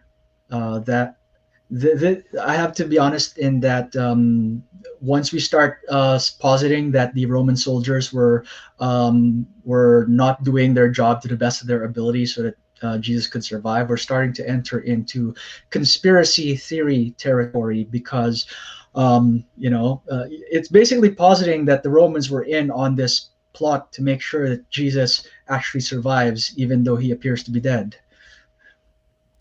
This question is for you, Lewis. What is the earliest source for the crucifixion of Christ? Well, it would be Mark's gospel, as far as I know. It is actually. Let me take that back. If we go by Q theory, then there are certain predictions of Jesus that are common to the Gospels that could be considered Q sayings. Those could be seen as evidence that the Q source recognizes the death of Christ as well. Oh yeah, also Paul's writings. Forgot to mention Paul's writings. Dr. Ali, did you have a follow-up for them? Was the question about the death of Jesus or about the crucifixion of Jesus? Let's see. Let me go back to it. What is the earliest source for the crucifixion of Christ? Yeah, so I think if that's the question, then the Q gospel does not figure in because it's not so specific as to indicate the crucifixion of Christ. In my best understanding, I'm a little vague on the Q gospel right now, though I have a copy of it right here, and it's a very short document to read. But if you ask me right now, does the Q document speak about crucifixion or just merely death? I know it speaks about death, but crucifixion, I'm not sure.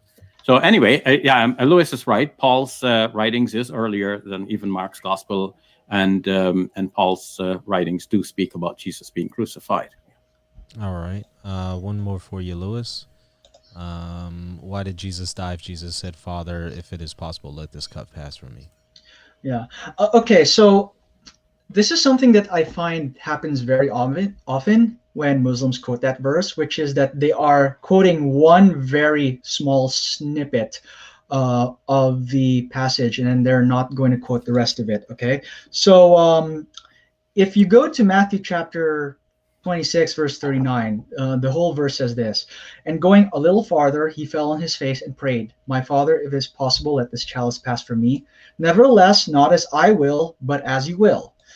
Somehow that second half of the verse always gets left out when Muslims quote this verse, and I think it's very important putting into context, because it's clear that Jesus is saying that if this is God's plan, then he is willing to submit to it. And in fact, this is repeated in verse 42, where it says, my Father, if this cannot pass unless I drink it, your will be done. And then going a little bit further, we have the episode that I've alluded to multiple times where his disciples try to free him, but Jesus rebukes them and he says, don't you know that if I wanted to escape, I could call on the Father and he will send legions of angels to rescue me. Dr. Ali, do you have a follow-up for that? And the only thing I would add is that, if we think carefully about the question, I know Lewis's point is valid, that we shouldn't quote half of the verse, and we should see that he's saying, let not my will but yours be done, and he's willingly submitting to this. But the question that remains is that, when Jesus is pleading with the Father and saying that he wishes for something else, why would the Father go along with this plan to crucify his son? This becomes, to Muslims, a theological problem. Dr. Ali, what is the Quranic evidence that Jesus was crucified and died in a tomb? So the Quran does not speak about the tomb at all. So it doesn't say that Jesus died in the tomb. I'm just saying that when the Quran says they did not kill him, nor did they crucify him, what is the meaning of crucify in that verse? So the classical commentators wanted to give every meaning to the word that is possible. And yes, crucifixion can have two meanings. For example, in Mark's gospel, where it says it was the third hour when they crucified him, it means that's the time when they put him on the cross. It doesn't mean that he died then. So crucifixion there means he was hoisted onto a cross. So the Muslim commentators are saying, well, if we take that meaning, well, Jesus could not have been put on the cross. But I'm saying that crucifixion also has another meaning. For example, when a Christian says Jesus was crucified for our transgressions. So the Christian does not mean that Jesus was merely hoisted onto a cross. They mean that the Christian, that Jesus was hoisted onto a cross and left there until he died, because he actually died for our transgression, not just merely hung on the cross for that purpose. So crucifixion in that statement means being affixed to a cross such that the person dies on the cross. And when the Quran is saying they did not kill him, nor did they crucify him, I'm taking did not crucify him in this second sense, meaning that it did not succeed in executing him by that method. Lewis, did you have a follow-up there? The only thing I want to add is to bring attention to the fact that not even the Muslims find this explanation convincing.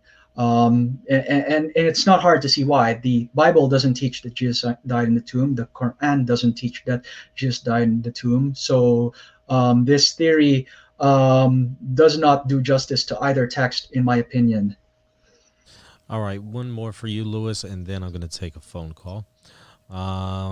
If the Quran is saying that the body of Jesus was crucified, was that made doubtful for them? They thought Jesus was crucified and he was crucified?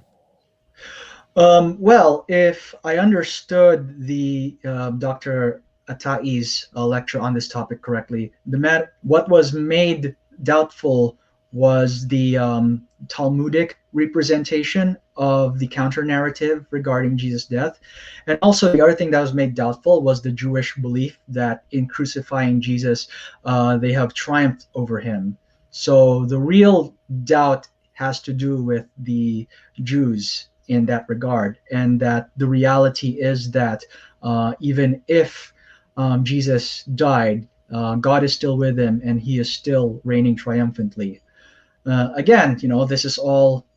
If you're a traditional Muslim, you're free to reject this. I'm just saying this is an interpretation that a number of Muslim scholars, such as Dr. Atai, are starting to catch on with. Okay, and Dr. Ali, do you have a follow-up? I would say that the mention of the doubt in Surah 4, verse 157 is one of the reasons why I am not attracted to the classical Muslim interpretation of this verse. Because Tabari and others had to answer, if somebody was made to look like Jesus, and then he was taken and crucified, then what doubt remains? To everyone, we got Jesus, we crucified him, that's the end of the matter. What's the doubt? So Tabari says that when they looked at his body on the cross, they said that the wajhuhu wajhu Isa, walakinna jismahu jismu sahibihi. They said that his face is the face of Jesus, but his body is the body of his companion. So that means that they must have had some intimate knowledge of the body of the companion for them to make this distinction. When they're looking at the man, he has the face of Jesus, but they're looking at the body and saying that this is the companion's body. If they were going by dental records, or the person had a prosthetic limb, or whatever the case is, you might say that's the way for them to know that there is something doubtful here. It looks like we got the wrong head on the wrong body here. But what is obviously at work here is that the Muslim commentators are trying to justify one position by in a way inventing another explanation for another verse. So in fact, they did the bid'ah. And I feel that Lewis is asking me to latch on to that bid'ah and not make a new bid'ah. But the point is that interpreters are human beings. They can make errors. And to me, this is one of the difficulties with that traditional interpretation. But in my interpretation, the doubt that remained with them is whether or not Jesus actually died. And this may explain why the Jewish leaders went into Pilate's court the next day, according to Matthew's gospel, to say, seal up the tomb, lest his disciples should take his body and then proclaim that he is resurrected from the dead. We all know that a missing body is not enough to prove a resurrection, but perhaps the Jewish leaders were afraid that Jesus came down from the tomb alive. And when they said that in that case, the second deception will be worse than the first, perhaps they have in mind that they were being deceived, that the body was taken down before it died. Okay. And last question here. Can I say something quickly about that? I would then have to give Dr. Ali. No, that's fine. That's fine. I spoke at length, so I don't mind if go ahead. As long as Dr. Ali is okay with it. Mm-hmm. So the only thing I have to say of that is, if the substitution theory is bid'ah, then every interpretation of Surah 4:157 is bid'ah. In which case, the best thing to do about Surah 4:157 is to make no attempts to interpret it at all. But if that's the case, then I, as a Christian, would be fair in asking, why in the world are you even quibbling with the Gospels and any perceived contradictions you might find in it? When you have this problem with your text, you should sort out your own house first. And Dr. Ali, did you have a follow-up for that? Well, I would only say that I wasn't gonna ask for a follow-up because I've already pledged. Let Lewis speak. But since you offered me, I won't refuse the opportunity. Yeah, so, I do want to give you a chance to respond. Yeah. So the idea of bid'ah here, this itself is a later idea. The earliest Muslims did not have this, did not work with this idea. We see this when Abu Bakr, according to the report about the collection of the Qur'an, commissioned the first collection. At first, people were, according to the report itself, they're thinking this is a bid'ah, but they went ahead and did it anyway.